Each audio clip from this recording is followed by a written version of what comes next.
नमस्कार दोस्तों, आप सभी का स्वागत है short hand house YouTube channel पर। दोस्तों, हिंदी शॉर्ट हैंड से संबंधित डिक्टेशन प्राप्त करने के लिए आप हमारे चैनल को सब्सक्राइब करें तथा हमारे वीडियोज को लाइक एवं शेयर करें।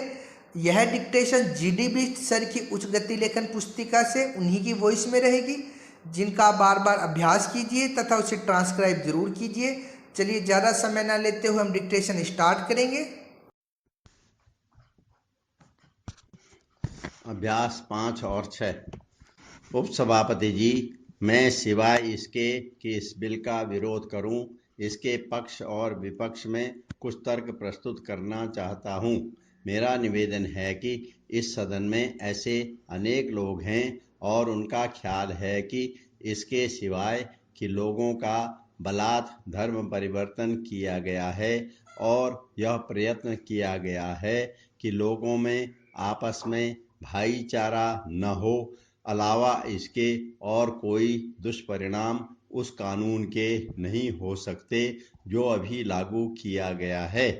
मेरा ख्याल यह है कि यह बिल इस बुराई को दूर करने में कामयाब होगा, क्योंकि जब से यह बिल सदन में विचार के लिए लाया गया तब से अब तक अनेक लोग अन्य बातों के अलावा यह भी मानने लगे हैं कि कुछ सर्वमान्य सिद्धांत हर समाज के लिए होने चाहिए, जिनमें स्त्री, पुरुष और बच्चों को संरक्षण मिले।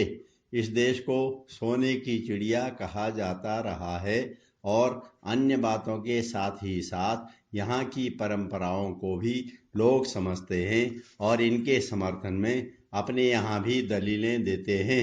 उनके ख्याल में कानून का अर्थ यह नहीं होना चाहिए कि किसी एक वर्ग को ही संरक्षण प्राप्त हो। ऐसा कोई काम नहीं करना चाहिए जिससे कर्मचारी वृंद अथवा कर्मचारी वर्ग के लोग यह समझें कि यह कानून किसी वर्ग विशेष को लाभ पहुंचाने के लिए लाया गया है। हमें ज्ञात हुआ है कि इसके समर्थन में देश भर में रैलियां आयोजित की गई हैं। किसी वर्ग की ओर से यह नहीं कहा गया है कि यह कानून उनके हितों के विरुद्ध है।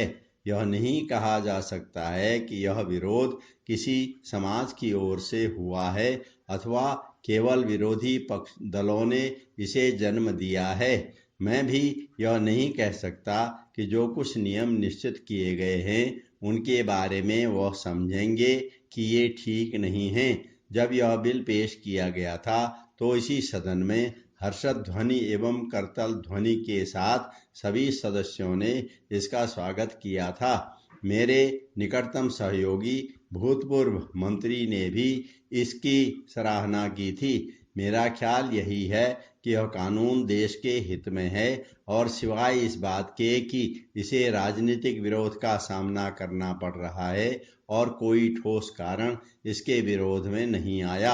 उल्टे इसके समर्थन में अनेक लोगों ने यहाँ तक कहा कि यह कानून न्यायालय की परिधि के बाहर रखना चाहिए, क्योंकि उनके ख्याल में इसे न्यायालय में ले जाकर लागू करने में विलंब डाला जा सकता है।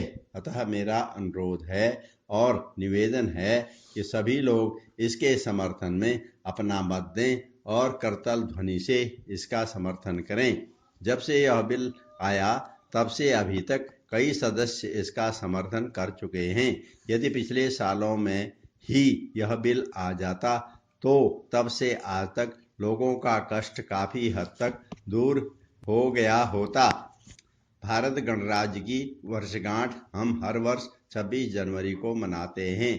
इस शुभ अवसर पर हम अपने देशवासियों का अभिनंदन करते हैं, चाहे वह देश में रह रहे हों अथवा विदेशों में। हमारे अनेक भाई बहन जो इस समय हमारे देश में नहीं हैं बल्कि विदेशों में रह रहे हैं, उनको हम विश्वास दिलाते हैं कि उनके लिए हमारे हृदय में महत्वपूर्ण स्थान है और उनका कल्याण तथा संपन्नता में भारत सरकार सब भारत के लोगों की गहरी रुचि है। हमें स्वाधीनता प्राप्त किए हुए अनेक वर्ष हो गए हैं, लेकिन अभी भी हमारे अनेक भाई ऐसे होंगे जिन्होंने स्वाधीनता के बाद के भारत को नहीं देखा होगा, किंतु आज के युग के संचार साधनों को देखते हुए उन्हें इस बात की जानकारी अवश्य होगी कि हमने इतने वर्षों में कितनी प्रगति की है और अंतर्राष्ट्रीय क्षेत्र में भारत का कितना महत्वपूर्ण स्थान है।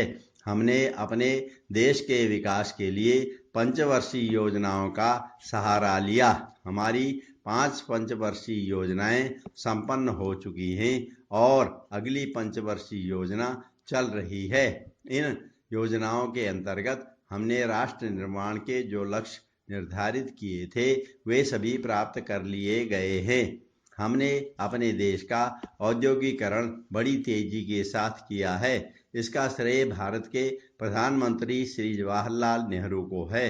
हमने छोटे और घरेलू उद्योगों की भारत के कोने कोने में बड़े पैमाने पर स्थापना की है। हमारी 80% जनसंख्या गांवों में रहती है और खेती बाड़ी के धंधे में लगी है। कृषि इस देश की अर्थव्यवस्था की रीढ़ है। लघु उद्योगों और ग्रामोद्योगों के द्वारा विशेष रूप से ग्रामीण क्षेत्रों में असंख्य लोगों को रोजगार मिलता है। अतः हथकरघा उद्योग, लघु उद्योग, कुटीर उद्योग हमारे गांवों तक फैले हुए हैं। इनके अतिरिक्त सामुदायिक विकास योजनाओं और राष्ट्रीय विस्तार सेवा के फलस्वरूप हमारे देहातों का रूप ही बदल गया है।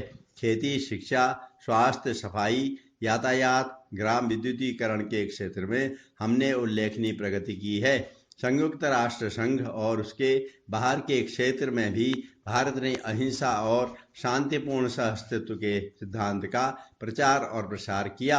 वसुधैव कुटुंबकम एवं पंचशील के सिद्धांत को विश्व के अनेक देश मानने लगे। हमारे जो भी भाई बहन दुनिया के अनेक देशों में हैं, उनसे हम आशा करते हैं कि वे अपने व्यक्तिगत आचरण, अपने आचार व्यवहार द्वारा भारत की सांस्कृतिक मर्यादा और गौरव का संरक्षण करेंगे, क्योंकि व्यक्तिगत संपर्क एक दूसरे को जानने और समझने का उत्तम माध्यम होता है। हम एक बार फिर अपने देशवासियों को अपनी सद्भावनाएं एवं शुभकामनाएं भेजते हैं तथा उम्मीद करते हैं कि हमारे प्रवासी देशवासी अपने देश की सुख समृद्धि के लिए दृढ़ संकल्प होकर रचनात्मक कार्य करेंगे।